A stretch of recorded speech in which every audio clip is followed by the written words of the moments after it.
arc reactor here. Tapos meron din mga booster sa likod. Ang ganda ng mga mechanism.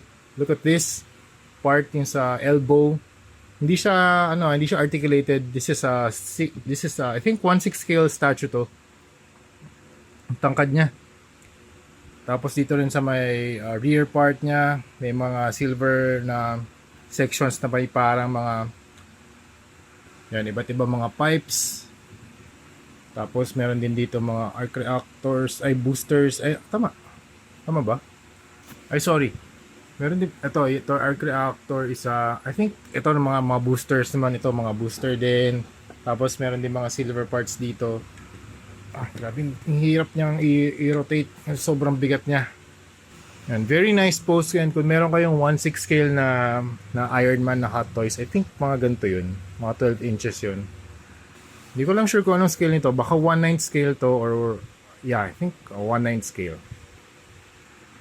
Very nice paint job. Ganda ng mga armor na nag-interlock to make this kind of design. So you have the silver parts here sa chest, exhaust, you have the screws.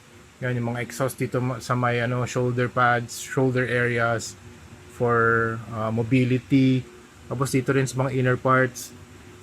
Yan, ganda rin dito, yung may mga inner sections din dyan na may parang mga silver parts for inner mechanisms.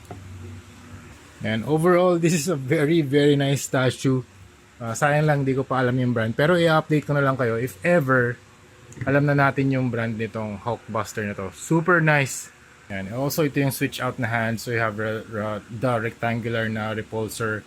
Then you also have ito yung sa wrist na sa hand section, you have the gold. Tapos sa mga fingers, you have silver and red.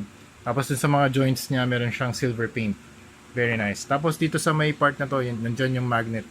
Malakas yung magnet na yan. Hindi naman masyad. Maalog-alog lang pero hindi naman nahuhulog. In terms of shelf presence, grabe. Sobrang lakas ng shelf presence nito kasi sobrang laki, sobrang bigat. I think mas maganda siya kung mas stable siya na surface, hindi siya glass kasi grabe ang bigat nito. So super nice. So we have the Hulkbuster 2.0 here sa ating HQ and gagawin natin siyang magko-custom repaint tayo. Try natin yung swap yung hands niya.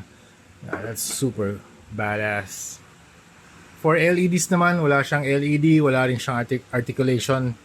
Pero grabe, look at the pose. It's a power pose style from Hot Toys. Sobrang ganda nito mga ma'am sir. If you're an Iron Man collector, bagay na bagay ito sa collection nyo, okay?